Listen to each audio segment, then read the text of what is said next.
gates and less runways than Stapleton did. All it does have is a lot more acreage. More acreage than an airport that size could possibly need. Most which sits unused. They say it's in case they need to do any future expansion. The airport is the 7th busiest airport in the US, according to our 2002 Grand Chicago Business Report. The initial cost of this new beast was to be $1.7 billion, but by the time they were done playing games, having problems, getting bailed out and got extra government money, and money from private corporations on top of that, it cost about $4.8 billion. Obscenely over budget. Words used to describe the airport were buried in technical problems, poor project management, overwhelming complexity, and America's most inconvenient airport. It was built in a high-wind area. Stapleton had not been that causes it to be shut down or flights delayed often. The extensive automated baggage system was so messed up, such a circus of errors, that it was worse than unusable. It was an industry joke. But it had to be built, and built there.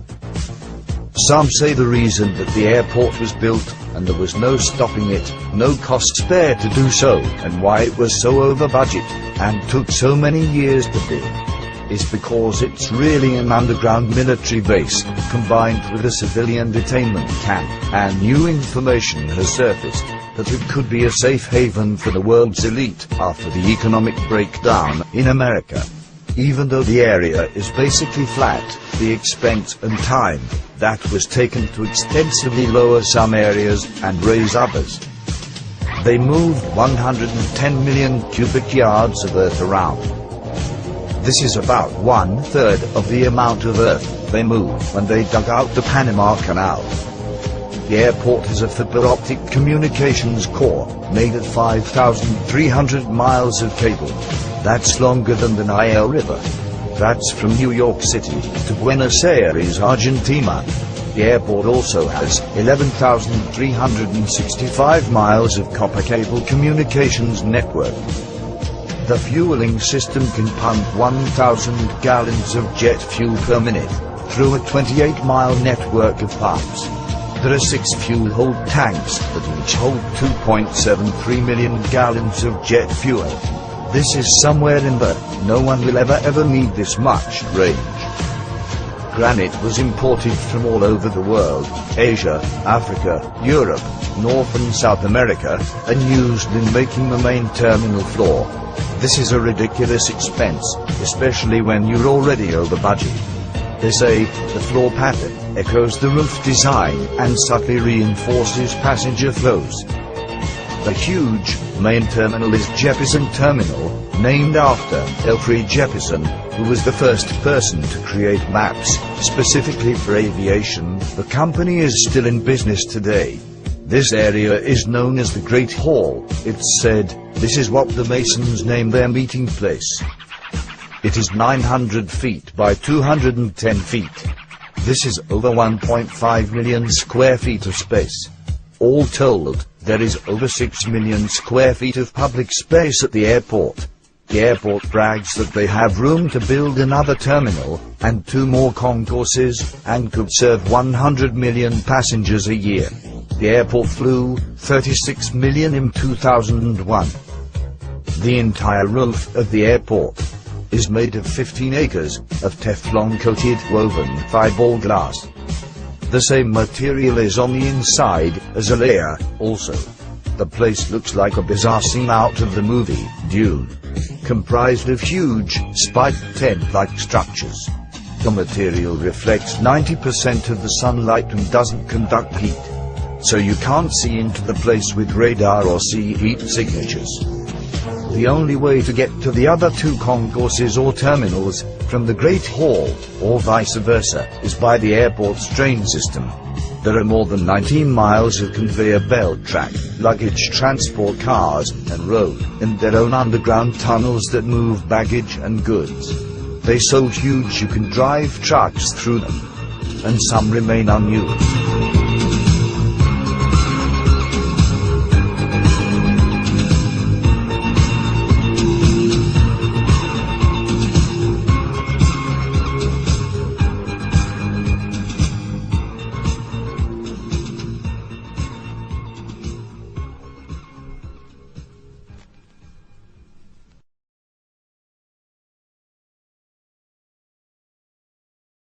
Now you mentioned that underneath this airport, it goes down many levels.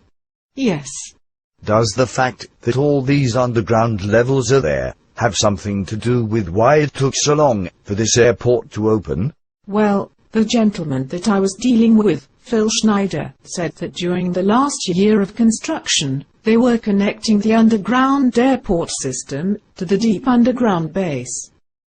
He told me that there was at least an 8-level deep underground base there, and that there was a 4.5 square mile underground city and an 88.5 square mile base underneath the airport.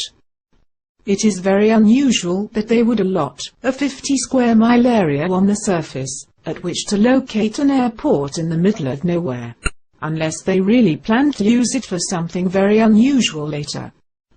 There is a 10-mile, 4-lane highway out to this airport, and there is nothing out there in between the airport and Denver. Not even a service station, at least in September 1995. The people in Denver are really upset with the fact that this airport went in the way it did.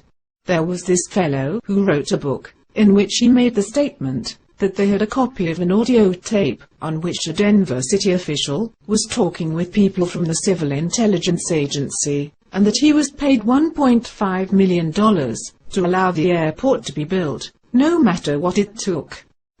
It appears that there was a lot more interest in getting the airport built from just officials in the Denver area. They plan on using this facility for something else other than just landing planes. So, this guy got you down there to take a look at the underground? Well, he was invited to go along on the trip. I had a friend that actually got us down into the active area in the underground. It's very interesting down there. The baggage equipment area is very unusual. All the old luggage equipment that wouldn't work right doesn't look much different than the stuff that is working today. You were telling me that there are huge concrete corridors with sprinklers all along the ceiling. What are these sprinkler heads doing in a concrete bunker, pray tell? Well, this is the same question we asked. These shafts are huge and run along adjacent to the tram line on both sides. So, there are 2 of these huge shafts, large enough to fit a 2-lane highway in there. There are very few openings into and out of the tram shaft, but at the end of them, going out into this 50 square miles of acreage, is a huge steel door that would facilitate the entrance of a great big truck. It could be used for almost anything, but what is so unusual about it is that about every 5 or 6 feet on the ceiling, across almost the full width of the area, there is a pipe with 3 or 4 sprinkler heads.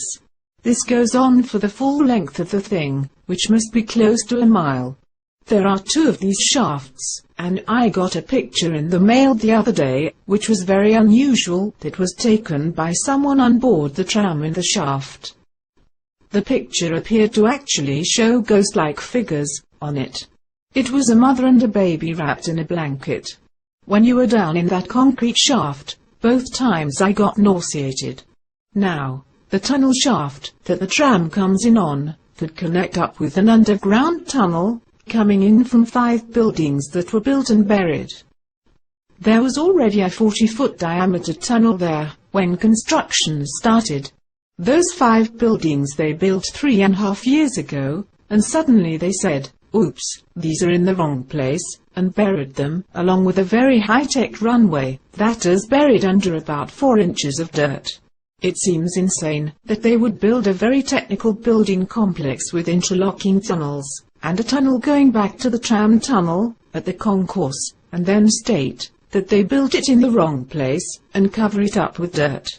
I don't believe that people are that stupid. No.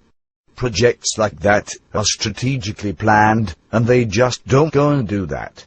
Some of these 5 buildings are 150 feet tall. There is one 78 feet tall, and one that is 126 feet tall. They are all in that range. From this complex there is a shaft that runs to Concourse C. When they started this project, as I said, there was also a huge 40-foot diameter shaft brought in there from somewhere that was off limits to the work crews. It was there when the project was started, and everybody that worked on these projects, there were 5 different contractors, and the people on each contracted crew did not interact with the other ones. When the project was done, everyone was fired and sent away. You would think that during this massive construction, they would not be able to keep this stuff secret. I think a lot of the people saw things that disturbed them so much that they would not talk about it. I know several people who worked on the project that managed to find their way down into the depths, probably close to the deep underground base, and saw things that scared them so badly, they won't talk about it. I interviewed a few of the former employees on these construction crews that worked out there on these buildings that ended up buried, and they are afraid to talk. They say that everybody is real nervous about it, and they decided to tell some of the secrets that they knew, but they don't want anybody to know who they are.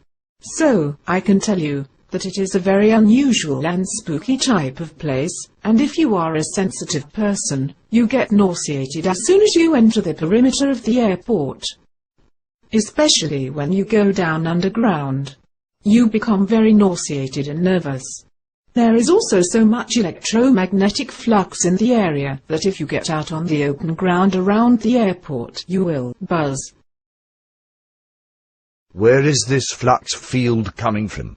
What do you think the purpose of this is? I think that it's coming from some kind of underground electrical system, because where we were, there were no power lines, and the whole place was just buzzing with this free energy floating around. Very unusual. In addition, there are areas in the underground that have chain link fences with the barbed wire tops pointed inward, like they were there to keep people in, not keep people out. All these areas are there, acres of it, and none of it is in active use. There are many terraced areas that go down. One area in particular is forbidden to go into unless you are wearing a biological protective suit. They say there is some kind of unidentified biological fungus in that area that attacks people's lungs. Some kind of way to hide something that is in this area. Well, we think that area is one that leads to deeper levels underground at the airport. But it is surrounded by a chain link fence, and you can't get in there. We think this is the area that one of the electricians kind of stumbled into, that went down about 6 levels below the 4th level, and ran into some really weird stuff. He won't talk about any of it now. Real weird stuff. Also, at the airport, there are what look like miniature nuclear reactor cooling towers, and I don't understand why they are there. When people asked, the reply is that they are part of the ventilation and exhaust system. Ventilation and exhaust from where? What do you think it's for? I think it is all hooked up to the deep underground.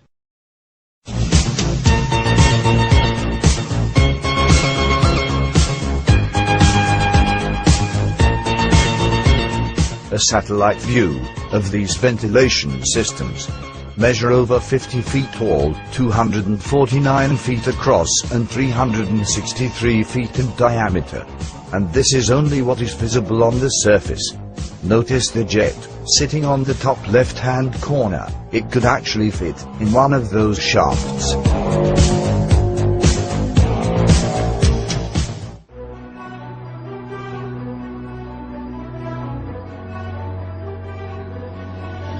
Just when I thought the murals and the gargoyle statue made the airport bizarre enough.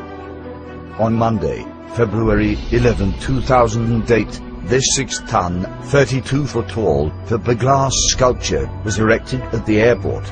In 1992, it was commissioned at the cost of $300,000. This is the largest statue ever created by 66-year-old Louis Jimenez, who on June 13, 2006, was standing on a ladder in his studio in Hondo, New Mexico, hoisting a large section of the Mustang, when a cable broke, and a piece of the sculpture came crashing down, pinning him against a steel beam and slicing through an artery in his leg.